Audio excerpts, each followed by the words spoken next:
Hello guys, आज की video रहने वाली है काफ़ी इंटरेस्टिंग क्योंकि आज हम बात करेंगे मेरी स्ट्रैटेजी पर कि मेरी क्या स्ट्रैटेजी रहती है कि मैं कैसे स्टॉक सेलेक्ट करता हूँ किसी कंपनी का। अगर मुझे स्टॉक आज खरीदना है तो मैं कैसे सेलेक्ट करता हूँ। हमने एक्सिस बैंक क्यों सेलेक्ट किया था उस पर बात करेंगे। एक्सिस बैंक क्यों हमें सही लगा, क्या उसके पीछे रीजनिंग थी मेरी।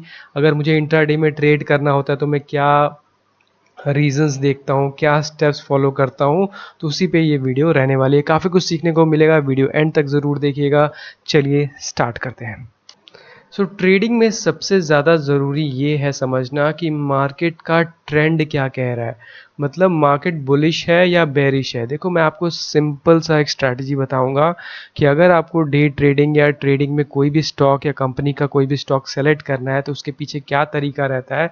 सबसे पहले आपको ये ज़रूरी है समझना कि निफ्टी क्या कर रहा है।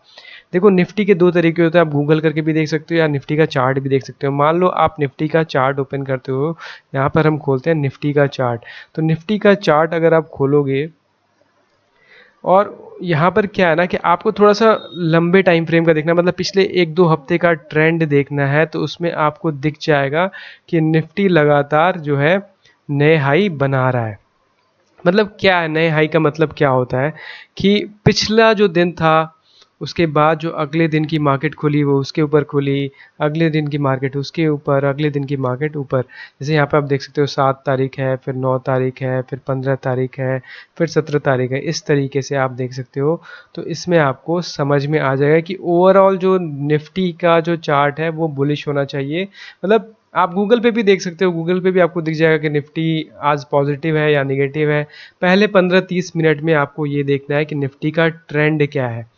अब अगला स्टेप क्या होता है। पहली चीज सबसे ज़रूरी ये है कि निफ्टी क्या कर रहा है, क्योंकि निफ्टी ओवरऑल मार्केट का आपका सेंटीमेंट बताता है। अगर निफ्टी रेंज में भी है ना तो भी कोई दिक्कत नहीं है। पिछले 4-5 दिन का ट्रेंड जो है वो पॉजिटिव होना चाहिए। जैसे कोई ऐसी न्यूज़ ना आ रही हो, कोई बहुत बड़ा कुछ ऐसा हो गया न्यूज़ में कि मार्केट का ट्रेंड जो है अचानक से डाउनवर्ड्स हो गया, मार्केट क्रैश होने लग गई।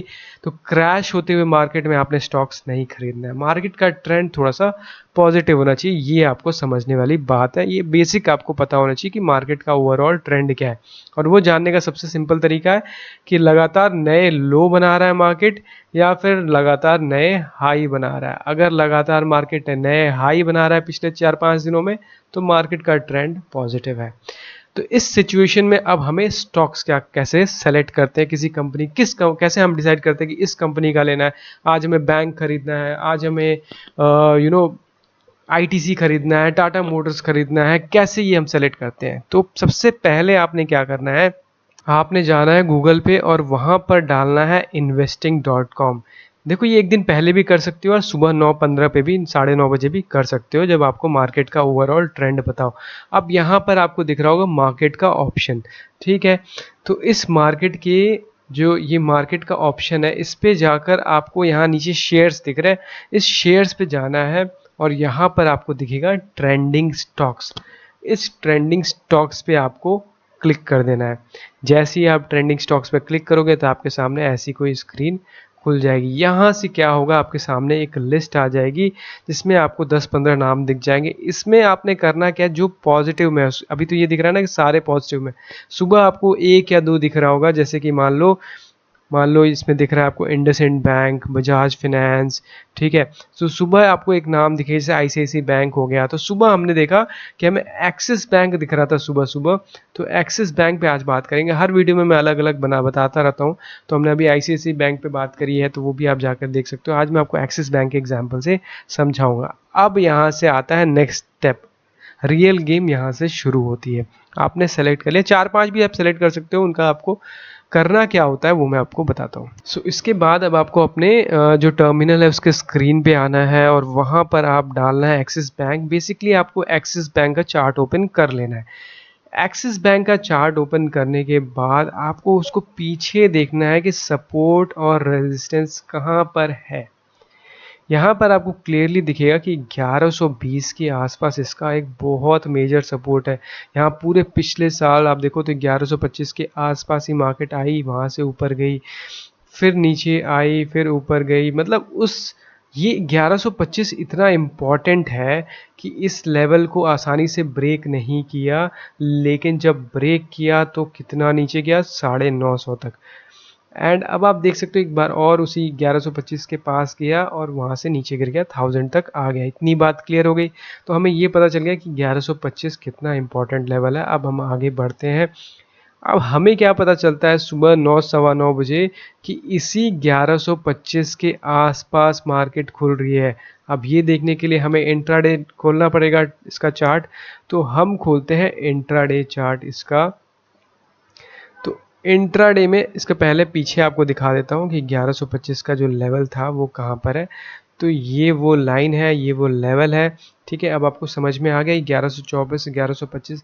अब इस लेवल के आसपास मार्केट ओपन हो रही है। तो ये हमें पता है कि इसके आसपास मार्केट आ रही है। हम कैंडल बाय कैंडल देखेंगे तो क्लियर हमें समझ में आएगा। ठीक है, एक एक कैंडल देखना ज़रूरी है।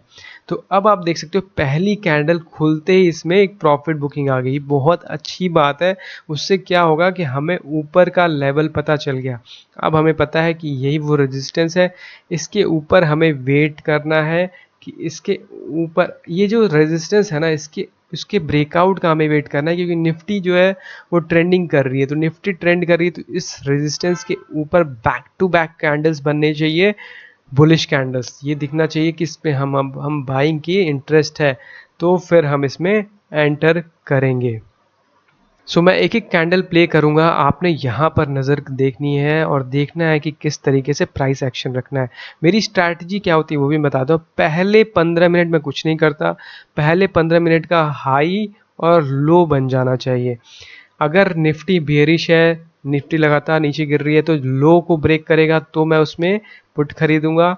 और अगर निफ्टी हाई को ब्रेक कर रही है, अगर निफ्टी जो है वो लगातार बुलिश है, तो मॉर्निंग का अपना हाई इसको ब्रेक करना चाहिए, इम्पॉर्टेंट जो रेजिस्टेंस है उसके ऊपर। तो अभी हम देखते हैं पहले 15 मिनट में क्या होगा। तो इस 1125 के आसपास आई, देखो उसी जगह से रिजेक्शन आ रही है। अब ये जो कैंडल फॉर्म हुई है ना यहाँ पे, बड़ी इंटरेस्टिंग है। लोग यही गलती करते हैं, इस कैंडल पे आपको एंट्री नहीं करनी, क्योंकि 90% ऑफ द कैंडल क्या है, ब्रेकआउट लेवल के नीचे है। हमें चाहिए कैंडल इस तरीके का, एक फुल बुलिश कैंडल चाहिए जो इस तरीके का क्लोजिंग दे। तो देखते हैं, आगे चलते हैं और समझते हैं इसमें। अब देखो, अब जो कैंडल फॉर्म हुई ना यहाँ पर, ये कैंडल कितनी इम्पॉर्टेंट है। ये जो कैंडल यहाँ पर बन रही है, अब यहाँ पर आप एंटर करोगे। अब दो सिचुएशन होती है। अगर आप 1128 पे एंटर करो तो मैं इसके नीचे लगाता हूँ लो। कुछ लोग डे लो के नीचे भी अपना स्टॉप लॉस लगाते हैं। थोड़ा सा दूर आपको स्टॉप लॉस रखना होता है, थोड़ा ब्रीदिंग का स्पेस देना होता है। कई बार मार्केट थोड़ी नीचे आ सकती है। अब अगली कैंडल और बुलिश बन गई, तो ये एक आपको कंफर्मेशन मिल गई कि मार्केट अब यहाँ से जाने के लिए रेडी है। आप देख सकते हो 1134 तक चली गई। क्यों ये हो क्यों रहा है, इतनी अच्छी मूवमेंट क्यों आ रही है? क्योंकि ये बहुत इम्पॉर्टेंट लेवल था। एक बार के लिए नीचे रिटेस्ट करने आया और उसके बाद आप देखो कितनी अच्छी मूवमेंट दिया है इसने। और एक बार इसको आगे जाने के बाद अगले दिन भी ओपन हुआ, तो अगले दिन और ऊपर गया है। आप देखो 1190, मतलब करीब करीब 1200 तक के लेवल को टच कर गया। तो ये ज़रूरी क्यों था लेवल, यही मैंने आपको स्टार्टिंग में वीडियो में समझाया। उसके लिए आपको देखना है आर्ली कैंडल चार्ट पे। जब आप देखोगे इसको पीछे जाके, तो यहाँ पर आपको दिखेगा ये इंपॉर्टेंट लेवल है, लेकिन और पीछे जाओगे ना तो ये आपको दिखेगा। ये क्या बता रहा है कि वो एक इम्पॉर्टेंट जोन था जिसको जब इसने ब्रेक किया तो एक पूरी मूवमेंट आपको देखने को मिली। मैं इसको आपको जूम करके दिखा देता हूँ कि पीछे क्या हुआ। हिस्ट्री बहुत ज़रूरी होती है। ये देखो इसी लेवल से बार बार जंप हो रहा था, इसी लेवल से। ये 1125 का लेवल है, 1125 के लेवल को ब्रेक नहीं कर रहा था। ये पूरा मैं आपको पहले का चार्ट दिखा रहा हूँ दिसंबर का। एंड उसके बाद जब इसने इसको ब्रेक किया यहाँ 1125 को, तो आप देखो कितनी तगड़ी फॉल आई थी। तो जिस तरीके से मार्केट नीचे जाता है, जब उसी लेवल को गेन करता है ना, तो फिर उसी तरीके से इसमें मूवमेंट भी इसी तरीके से आती है। और सीधे क्या गया कहाँ, 1200 के लेवल तक। आगे भी अब मैं आपको दिखाऊंगा कि आगे क्या हुआ। ये देखो उसी 1125 के आसपास एक बार और गया, और फिर जब इसको इसने ब्रेक किया तो देखो कितनी अच्छी मूवमेंट आपको देखने को मिली।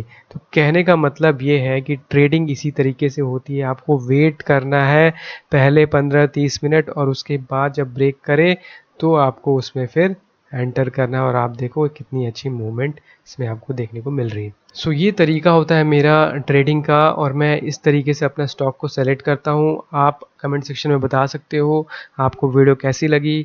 मिलते हैं आपसे अगली वीडियो में, तब तक के लिए take care, see you and bye.